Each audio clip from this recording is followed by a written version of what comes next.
Development at Community Banks of Colorado. AJ, I appreciate you being on, man. I know you're a busy guy right now. Thank you. Thanks for having me on. Yeah. All right. So I want to lay a little groundwork for everyone, kind of what they can expect. We're on for about 25 minutes or so. And as much as I'd like to unpack every single element of the CARES Act and be able to give everybody the exact information that they need, we know that this is ever shifting sand. The landscape is changing day by day, hour by hour. What we want to do in this is not necessarily convince people to apply or not to apply to the Paycheck Protection Plan. What we want to do is contextualize some of what's happening within that, how your bank and you specifically are navigating this, what the processes are as they stand currently, and most importantly, to humanize this process and give people a point of interaction and understanding of the communication. So that's what we're going to be focused on. And then AJ, you and I talked about before, but the most important audience really to me is who we call unsung hospitality heroes. Those are the people that are in the trenches that really, really make it happen, that are hurting and are desperate right now to kind of know if and how they can get back to work, and are looking to the leadership within their restaurants, within the community, to banks, to the government to kind of help them through that. So we want to try and support getting as many of them back to work as possible. So with all that out there, AJ, I just want you to start by talking about kind of your role within this process and your goals personally, and then as Community Banks of Colorado to help the hospitality industry navigate through this challenging time. Absolutely. So my role with Community Banks of Colorado is in the SBA business development world. We are focused on understanding and getting a lot of the information out as fast as we can to clients and non-clients. I can tell you guys, as of last night, we had 530 applications approved and authorized, and we've started funding Wednesday. Numbers that came out last night is 160 million has been approved and authorized, and that equates out to about 13,000 jobs that are retained. 13,000 jobs. Is that money, you said Wednesday, started actually hitting accounts? Correct. Okay. And so talk about the process actually. Your clients, your customers are coming to you saying we're applying. How are they walking through that process? Everything online? Is there hand holding? How's the communication go through that process for them? All of the above. I'd say one of the reasons we've been successful in this rollout is our leadership team. Our leadership has been around in SBA for an extensive amount of years, and this isn't the first disaster loan program they've had to work through. So as things were rolling out, we were working with every update that came out to put together a plan, put together a process, and I think our process is working. When Treasury and SBA started talking about this, there's going to be minimal documentation and so on. And I think a lot of lenders out there were like, great, we're not going to have to do this work. I'm going to say back to our experiences, we know that was not going to be true. And we just started building tentative ask lists, and we started sending that out as early as possible. It is expensive, but that's really been key to getting these things approved as fast as possible, is having the documents that we ask for come in with the application. A lot of lenders out there have created these online portals, which is an expression of interest. Okay, yes. You get the automatic, someone will reach out to you here shortly with documentation. So we've gone in the opposite direction of, here's everything that we're going to ask for. And if you can include that in the application, that just makes things faster and easier. Okay, understood. So they're in your system. They have those lines of communication. It feels like that's a strong thing. Then I'm very interested in this, because you and I discussed this for a moment, where being very connected to the resources within whatever your small community is, your city, your state, your region, however that breaks down, is important. I'm interested then, from being Community Bank of Colorado versus like what we've seen from Wells Fargo, and there's a lot of angst there with what's going to happen. Is my bank going to drop me, like that scenario? So I want you to talk to us a little bit about that, what it is to be a part of your community specifically, and then having the resources, and who to talk to in what moments within this process? So that's actually a phenomenal point that you bring up. I think there's a lot of people speaking about the program. There's a lot of assumptions out there right now that are floating around by a lot of people, and that I think is causing cloudiness, murkiness, and it just isn't helpful right now. My best advice is talk to your bank. Make sure not only talk to your bank, make sure your banker is versed in SBA. If you're talking to a frontline teller, they may not know, they're not as experienced as the SBA loan officer. So try to talk to your SBA loan officer. As far as the bank, the way we get our information is straight from the Treasury, straight from SBA. Most banks are part of an association, just like you guys. We are part of the National Association of Government Guaranteed Lenders. When we have questions, when we have things that need to be updated, we work with them. There's calls that come out weekly with them, and senior bank members will get on the line and kind of push back in areas, kind of talk through the issues, and then that gets relayed from them to Treasury and SBA. Okay. And for everybody in the comments, literally right now, posting these different links to Treasury, to the Treasury fact sheet, to SBA, so you can kind of make sure that you're getting your information from the sources that are actually in charge of making these decisions versus anybody potentially editorializing it. Gets more and more challenging, and the contradictions, even within the bill, and the language is shifting, and you're getting day-to-day has been challenging. You add the layer of somebody editorializing and putting their own spin on it, it gets more and more murky, to your point. All right. How long then the applications, 530 applications, give us an idea of I submit today, and when can I expect to know what's coming? And then when can I expect that money is actually hitting the bank accounts? So the applications are actually fast. They're taking about 30 minutes on average to be underwritten. The underwriting process isn't a full-blown underwriting process, but there's still verification. A lot of this comes down to a self-certification by the borrower, and then we verify a lot of the information that's been provided. I will tell you, most of the applications that came in Friday, Saturday, were ready to go by Wednesday. And that's given a brand new process that has never been there. I will tell you that for us, and I can't speak for other banks, the reason we've been so speedy is everyone in the bank has been tasked with additional duties and kind of worked through the weekends, and we understand the need, and the speediness is of essence. So we're all doing our parts and taking on additional responsibilities to get through. And so you haven't gotten bogged down with technology. I've definitely heard that through a lot of different portals, through websites, people kind of saying, we're almost ready, we're almost ready, we're almost ready. For you specifically, you guys have been streamlined, and you feel like that you've been able to clearly turn them around pretty quickly.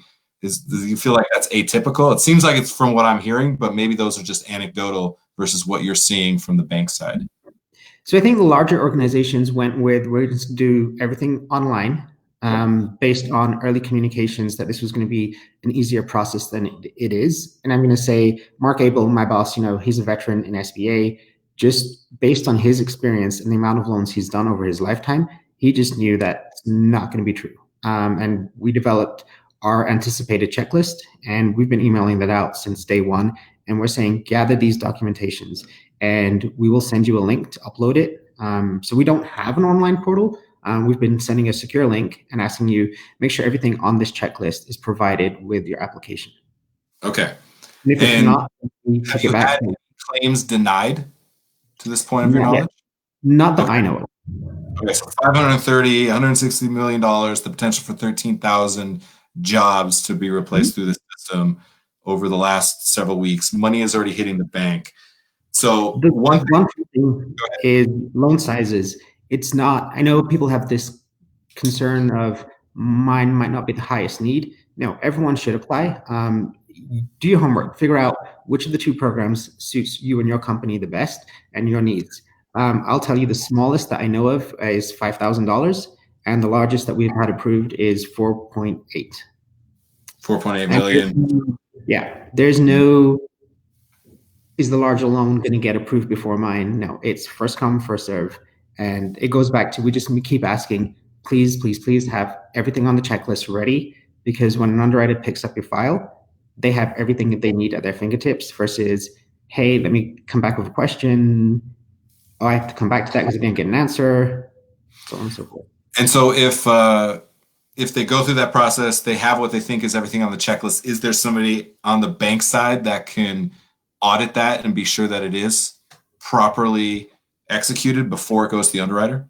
Absolutely. So once the file comes in, we have a team that's going through and making sure everything is there. And they'll either kick it back to a banker, and someone will reach out to the client and say, hey, we're missing this, this, and this. Okay, understood. So, and then status updates, let's say it does get bogged down, maybe the underwriters get overwhelmed, whatever that might be, and the process isn't quite as quick as what you're talking about right now.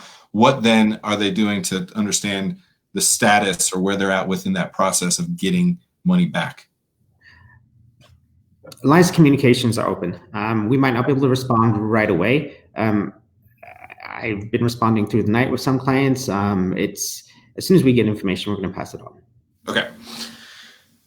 One thing that I wanted to make sure people were clear on, multiple claims, because this has happened, is people, especially with Wells Fargo, or their bank was not quick to respond, be communicative like you guys are.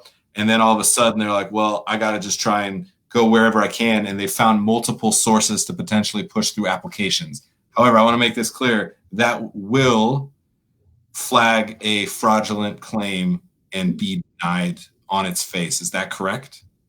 I believe that, yes, that's correct. What we're also seeing is some of the larger banks are advising current applications to apply elsewhere. What I'm saying is, by all means, apply elsewhere.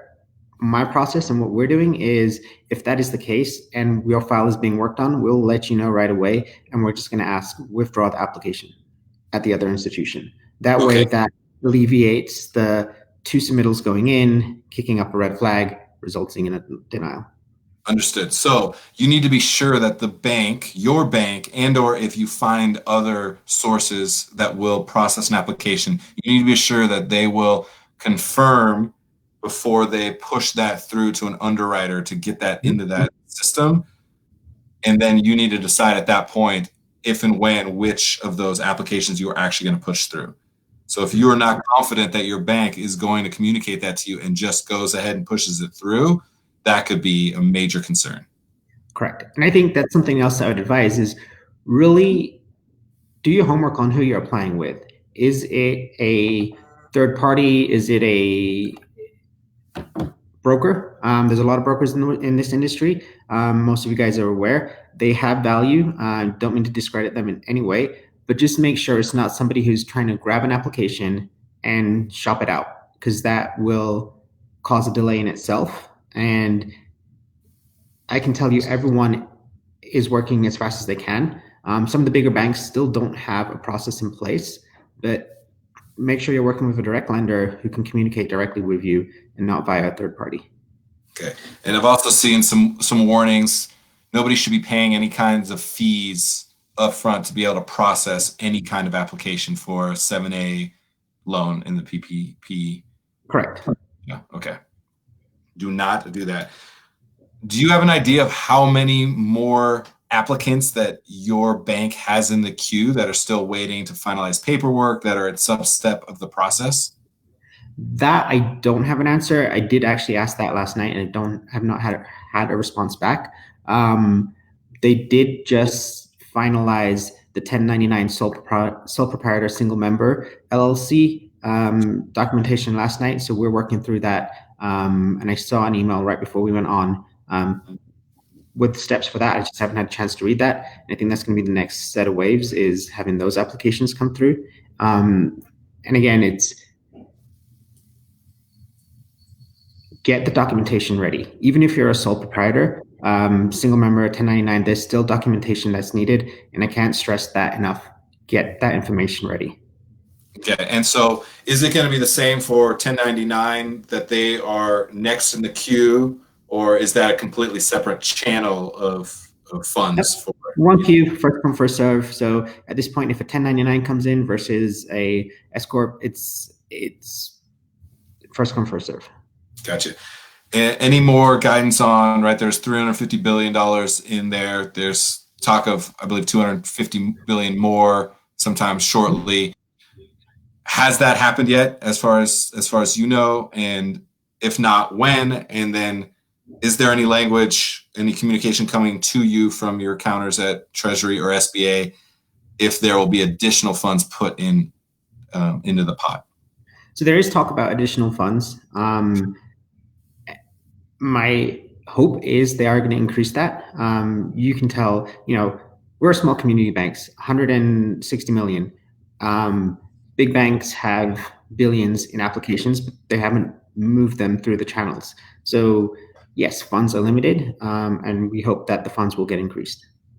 Understood. Okay.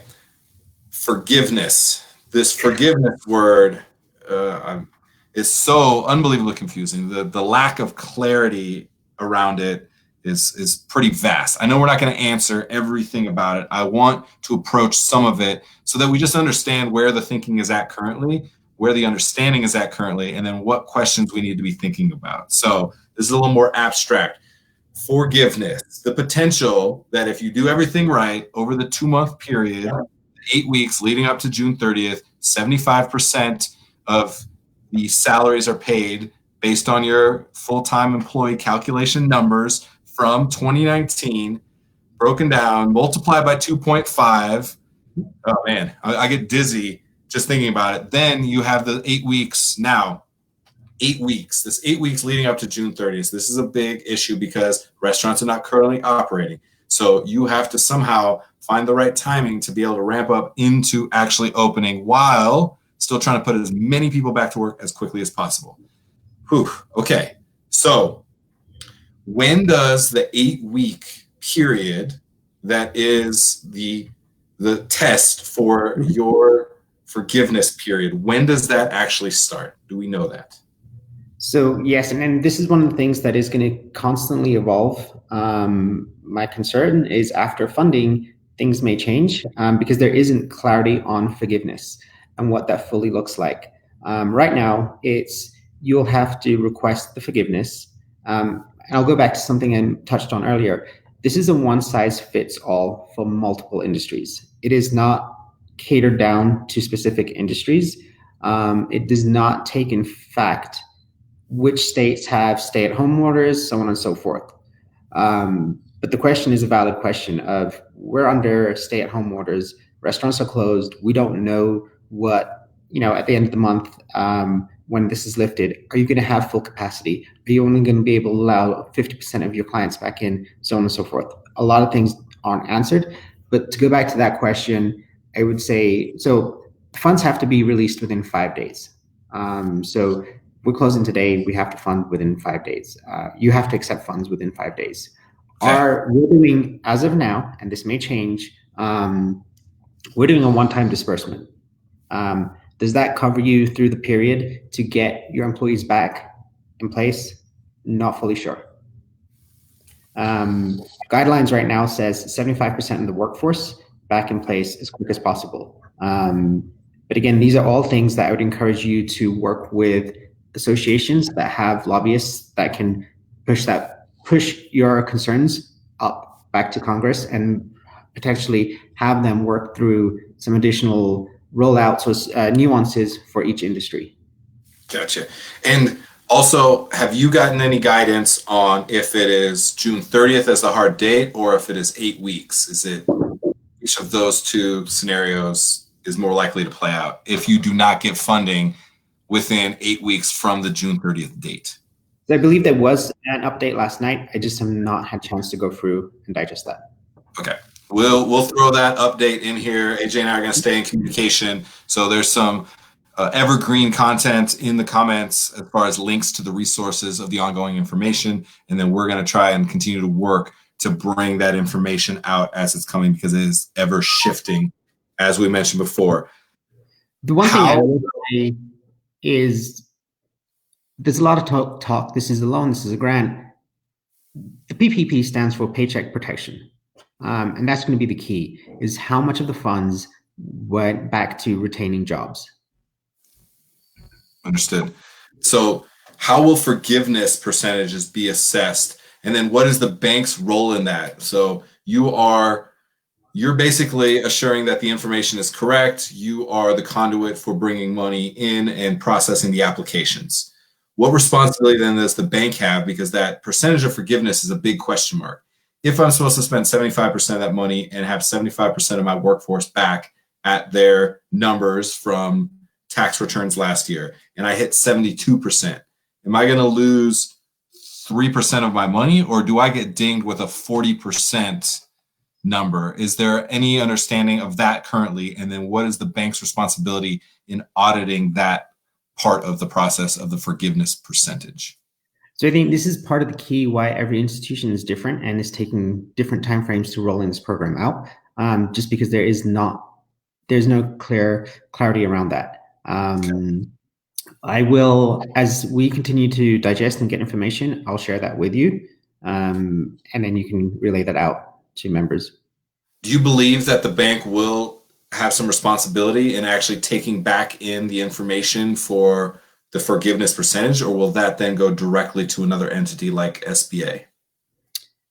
These are all questions, great questions, and we need to work through those as information is relayed. The one thing I'll say, this program relies on a lot of self-certification. From early on, we decided, hey, we're going to build this checklist out just so we can verify. And it looks like most banks are kind of working towards that model as more information is being released. It's, okay, yes, there's a self-certification required, but we still need to do some due diligence and make sure that we're collecting enough documentation to say, based on this, this, and this, we recommend for approval. Okay, and then can you touch on just real quick the terms? So there's, I think, some understanding, and I've also gotten, I've fielded over 100 questions and had dozens of conversations just for this and tried to distill it down into 25 minutes. Not the easiest thing to do when we're talking about the future of people's livelihoods, businesses, and industry as a whole. So this is a loan. You mentioned that. This is a loan. There's a potential for 100% forgiveness, which makes it free money, a grant. However, a lot of stipulations go into that. And things like you can payroll. What payroll means, you can use state and local employment taxes. However, FICA is not included for sure. And I believe workman's comp is still unclear. It is a 1% accrued no matter what, with deferred. So if you get $100,000, you're paying out 1% no matter what. That deferred for 6 months. And then the loan percentage is at 1%, correct? For whatever the percentage is not forgiven. So let's say I then owe $20,000 at the end of it. I would owe $21,000 deferred for 6 months at 1%, paid off within 2 years. Is that correct? That is my understanding. Could that change? Potentially. I think this is just one of those areas that there hasn't been clarity, like what happens to that? Because right now it's a 2-year loan, 2-year amortization. So what does that look like if there's something that's not being forgiven? And as I hear more on that, I'll share that with you to share with everyone. Okay.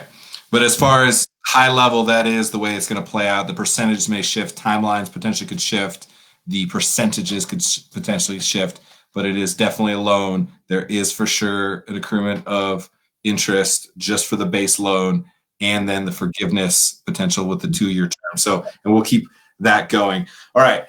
Any last thoughts? And I appreciate, AJ, I appreciate this. And I know that you have as many questions, more questions than so many of your clients. And so I appreciate the navigating it. What was important for me is just that you and I are connected. You're now connected. You're now our guy in this community. All right. We're counting on you, AJ, to continue to feed us information. Because as I mentioned to you, in this industry, we thrive off of bad news. It's in our DNA. The food took too long. This table's upset, and we find a way around it. So I'd much rather hear that we don't know than just getting pushed away and pushed away and pushed away because you don't want to answer the questions versus not having the information. So I can appreciate that. Any last thoughts that you have as for you navigating all this? I know has been unbelievably challenging. You're being put to the test for sure. Any last thoughts for us hospitality professionals before I let you go? Honestly, we're all in this together. We feel your pain. Personally, I have friends in the industry, that are not working, so I get it. And I think it's just be prepared. I will make sure if I've not already sent you out our tentative checklist, this may be different per each institution. Just start working with your CPA, your bookkeeper, whoever it is, to gather that, because they will come back and say, hey, we need more information. And the best thing you can do right now is get all your documents ready. I do want to clarify, in the original PPP outline, 1099s are not included in that. As I get more clarity today, I'll forward you information on that, because they're being told to apply on their own, and they don't want a situation where they can double dip. So just be careful and cautious on that.